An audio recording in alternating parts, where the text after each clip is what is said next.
विद्यार्थी मित्रांनो, या अगोदरच्या तासिकेला आपण गरिबी आणि विकास हा मुद्दा आपण सुरू केलेला आहे आणि त्यामध्ये आपण बघितलेलं आहे की 150 ते 250 वर्ष इंग्रजांनी आपल्यावर राज्य केलं आणि भारताचं खूप मोठ्या प्रमाणात त्यांनी आर्थिक शोषण करून जगातील सर्वात गरीब देश म्हणून भारताची ओळख त्यांनी निर्माण केली.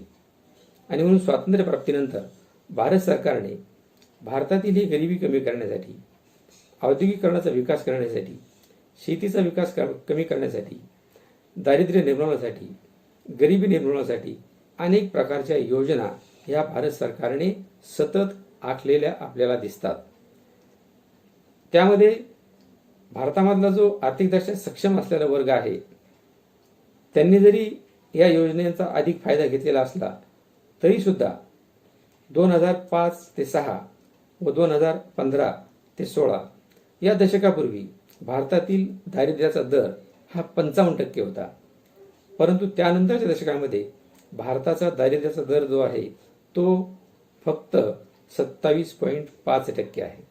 म्हणजेच त्या ठिकाणी भारत सरकारला तोपर्यंत 50% गरिबी कमी करण्यामध्ये यश आलेलं आपल्याला दिसतं.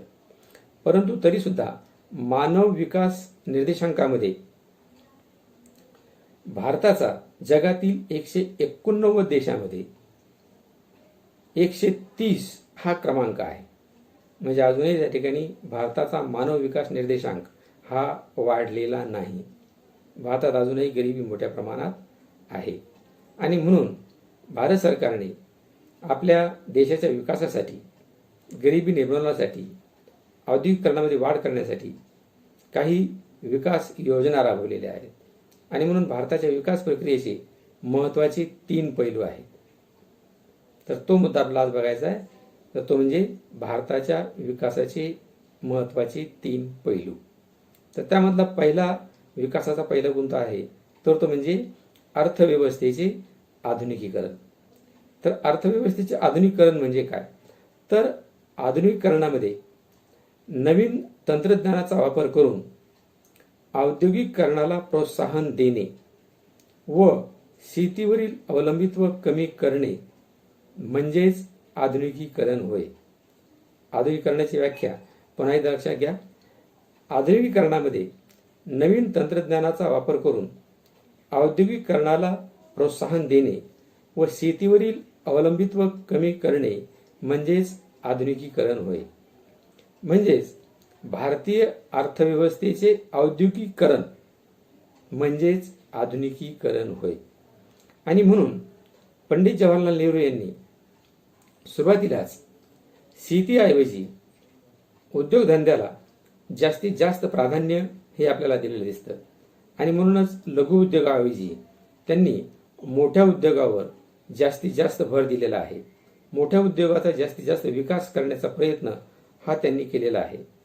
त्या पाठीमागचा उद्देश एकच होता की अशा प्रकारे उद्योगाची वाढ झाली तर रोजगार निर्मिती होईल आणि रोजगार निर्मिती जर झाली तर देशामधली जी गरिबी आहे ती देशामधली गरिबी कमी होईल आणि शेतीवरचं जे अवलंबित्व आहे ते शेतीवरचं अवलंबित्व कमी होईल हा त्या पाठीमागचा उद्देश होता.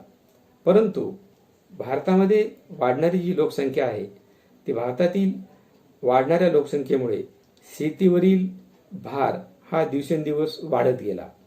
शेतीवर अवलंबून असणाऱ्या लोकांचं प्रमाण वाढत गेलं आणि त्यामुळे पंडित जवाहरलाल नेहरू यांच्या औद्योगिकरणाच्या धोरणाला फारसं यश आलं नाही.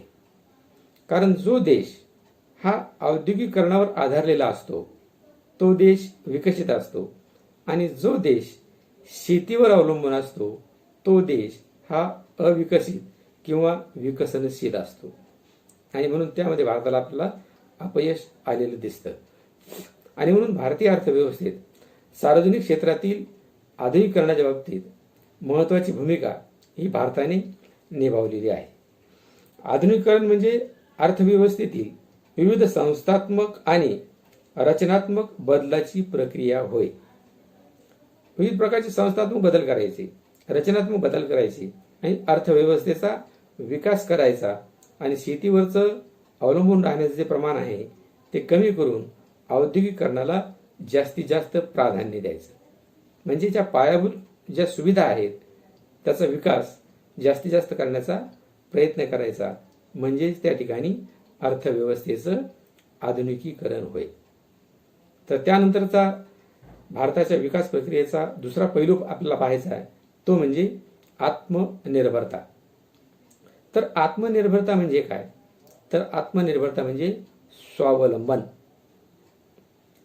म्हणजेच त्या ठिकाणी कोणत्याही बाह्य मदतीशिवाय आपले जीवन आपल्या क्षमतेवर जगणे म्हणजेच स्वावलंबन होय किंवा आत्मनिर्भरता होय. म्हणजेच त्या ठिकाणी आपले जीवन जगत असताना कोणत्याही जास्त इतर लोकांवर अवलंबून राहायचं नाही, तर आपली क्षमता सिद्ध करायची आणि आपल्या क्षमतेवरच आपण आपलं स्वतःचं जीवन जगायचं, म्हणजे आपण स्वावलंबी व्हायचं. त्यालाच आत्मनिर्भरता असं म्हणतात. आणि म्हणून चीनने अलीकडेच आपल्या भारतीय सैनिकावर हल्ला केला आणि त्यामधून आपले 20 जवान शहीद झाले. आणि त्यामुळे 12 मे 2020 रोजी नरेंद्र मोदी यांनी देशाला संबोधित करताना आत्मनिर्भरता या शब्दाचा वापर केला. आणि त्यामुळे आत्मनिर्भरता या शब्दाची सध्या देशभर चर्चा चालू आहे. आणि म्हणून चीनबरोबरचे अनेक करार हे रद्द केलेले आहेत. चीनचे अनेक ॲप्स हे बंद केलेले आहेत. आणि त्याचं जे उत्पादन आहे, त्याचं उत्पादन आणि निर्मिती ही आपली भारतामध्ये करण्यावर जास्तीत जास्त भर भारत सरकार हे देऊ लागलेलं आहे. म्हणजे भारत हा आत्मनिर्भर कसा बनेल, स्वावलंबी कसा बनेल, याचा प्रयत्न हा चाललेला आहे. आणि म्हणून भारताच्या विकास प्रक्रियेचा जो पैलू आहे तो म्हणजे आयात पर्यायीकरण. आता आयात पर्यायीकरण म्हणजे काय? तर आपण अनेक देशाकडून वस्तूंची आयात करतो. ज्याप्रमाणे चीनच्या वस्तूची आयात ही आपल्याकडे मोठ्या प्रमाणात आहे, त्याच पद्धतीने इतर देशाचीही आयात आपल्या देशामध्ये होते. आणि म्हणून जो देश आयातीवर जास्तीत जास्त अवलंबून असतो आणि ज्या देशाची निर्यात कमीत कमी असते त्या देशाकडे विदेशी चलन हे कमी असतं आणि अशा देशाला आपला औद्योगिक विकास हा करता येत नाही. आणि म्हणून आपला औद्योगिक विकास जर करायचा असेल, विकसित तंत्रज्ञान आपल्याला जर अवगत जर करायचं असेल, तर आयात पर्यायीकरणाचं धोरण आखणं हे आपल्याला अत्यंत गरजेचं आहे. म्हणून आयात पर्यायीकरण म्हणजे काय की आपण दुसऱ्या देशामधून ज्या वस्तू आयात करतो त्या वस्तू आयात न करता त्याच वस्तूचं आपल्या देशामध्ये उत्पादन करणे. आणि त्यासाठी देशामधले जे उद्योग आहेत, देशामधले जे कारखाने आहेत, त्या उद्योग आणि कारखान्यावर विकासावर त्यांच्या जास्तीत जास्त भर देणे म्हणजेच आयात पर्यायीकरण होय. आणि म्हणून रॉबर्ट चेंबर यांनी आत्मनिर्भरतेची व्याख्या केलेली आहे. त्यांचं मत असं आहे, आर्थिक शोषणावर आधारलेल्या अर्थव्यवस्थेला बाहेर काढून सर्वसमावेशक विकास साधण्यासाठी वंचित घटकाला त्यामध्ये सहभागी करून घेण्याची संकल्पना म्हणजेच स्वावलंबन होय किंवा आत्मनिर्भरता होय. म्हणजेच अर्थव्यवस्थेला जर बाहेर काढायचं असेल आर्थिक चक्रामधून, आर्थिक शोषणामधून, तर जे वंचित घटक आहेत त्या वंचित घटकाला सुद्धा त्यामध्ये समाविष्ट करून घेतलं पाहिजे. तरच त्या ठिकाणी खऱ्या अर्थाने भारतामधली जी आर्थिक विषमता आहे ती आर्थिक विषमता कमी होईल आणि विकासाच्या दृष्टिकोनातून भारताची वाटचाली सुरू होईल. आणि म्हणून निम्नस्तरीय जीवनातील स्थैर्य हेच श्रीमंत वर्गाला श्रीमंतीकडे घेऊन जाणारे असते, असं रॉबर्ट चेंबर यांचं मत आहे. आणि म्हणून आपण काही उदाहरण जर बघितले तर जगातील काही लोक हे आपली स्वतःची मेहनत, जिद्द, चिकाटी आणि हुशारी याच्या जोरावर हे आपल्याला स्वावलंबी झालेले दिसतात. आणि म्हणून अमेरिकेचे एका झोपडीमध्ये राहणारे अब्राहम लिंकन आपली स्वतःची जिद्द, चिकाटी आणि हुशारी याच्या जोरावर ते जगातील सगळ्यात मोठी महासत्ता असलेल्या देशाचे 16वे अध्यक्ष बनले. त्याचबरोबर अतिशय गरीब कुटुंबात जन्मलेला नेपोलियन बोनापार्ट हा फ्रान्सचा अध्यक्ष बनला. एवढंच नाही तर नेपोलियन बोनापार्टने अर्ध्या जगावर राज्य केलेलं आपल्याला दिसतं. त्याचबरोबर आपण महाभारत काळातलं उदाहरण जर घेतलं तर महाभारत काळामध्ये चातुर्वर्ण व्यवस्था होती आणि त्या चातुर्वर्ण व्यवस्थेमध्ये दलितांना शिक्षणाचा अधिकार नव्हता आणि म्हणून अर्जुनाला धनुर्विद्या शिकवण्यात आली. परंतु एकलव्याची अत्यंत इच्छा असताना सुद्धा एकलव्याला धनुर्विद्येचं शिक्षण हे देण्यात आलं नाही आणि म्हणून एकलव्याने जिद्द, चिकाटी आणि हुशारीच्या जोरावर तो धनुर्विद्या पंडित बनला. म्हणजे अर्जुनापेक्षाही तो सर्वश्रेष्ठ बनला. आणि म्हणून आपल्याला आत्मनिर्भर जर बनायचं असेल तर जिद्द, चिकाटी, हुशारी आणि काम करण्याची क्षमता ही आपल्याला वाढवली पाहिजे. कष्ट करण्याची तयारी ही आपली असली पाहिजे.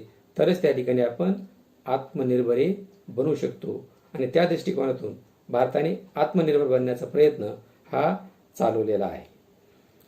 त्यानंतरचा विकासाचा तिसरा महत्त्वाचा पैलू आपल्याला पाहायचा आहे तो म्हणजे सामाजिक समता व सामाजिक न्याय असणारी समाजवादी पद्धती. आता हा जो तिसरा महत्त्वाचा पैलू आहे तो म्हणजे भारताने आर्थिक विकासासाठी सुरुवातीपासूनच नियोजनाचा जो दृष्टिकोन आहे तो नियोजनाचा दृष्टिकोन स्वीकारला आणि 1950 मध्ये नियोजन आयोगाची स्थापना केली. आणि या नियोजन आयोगाने खाजगी क्षेत्राऐवजी सार्वजनिक क्षेत्राचा जास्तीत जास्त विकास करण्याचा प्रयत्न केला. उद्देश एकच होता की सार्वजनिक क्षेत्रामुळे गरिबांना जास्तीत जास्त मदत होईल. कारण खाजगी क्षेत्रामध्ये गरिबांचं शोषण हे मोठ्या प्रमाणात होत असतं आणि म्हणून सार्वजनिक क्षेत्रावर या नियोजन आयोगाने भर दिला आणि भारतातील जी गरिबी आहे ती भारतातील गरिबी कमी करण्याचा प्रयत्न केला. कारण जी समाजवादी संकल्पना आहे ती समाजवादी संकल्पना ही कल्याणकारी राज्याला प्रोत्साहन देण्याबरोबरच रोजगार निर्मितीवर सुद्धा भर देणारी असते आणि त्यामुळेच भारताच्या दारिद्र्य निर्मूलनासाठीचा हा महत्त्वाचा मार्ग नियोजन आयोगाने स्वीकारलेला आपल्याला दिसतो. म्हणजेच त्या ठिकाणी आर्थिक विकासाबरोबरच जी आर्थिक समता आहे ती आर्थिक समता सुद्धा प्रस्थापित झाली पाहिजे आणि देशातली आर्थिक विषमता ही कमी झाली पाहिजे. या दृष्टिकोनातून भारत सरकारने प्रयत्न हे चालवले आहे. अशा पद्धतीने भारताच्या विकास प्रक्रियेचे महत्त्वाचे 3 पैलू कोणते आहेत याची माहिती आपण बघितली. तर विद्यार्थी मित्रांनो थांबू या ठिकाणी आपण. धन्यवाद.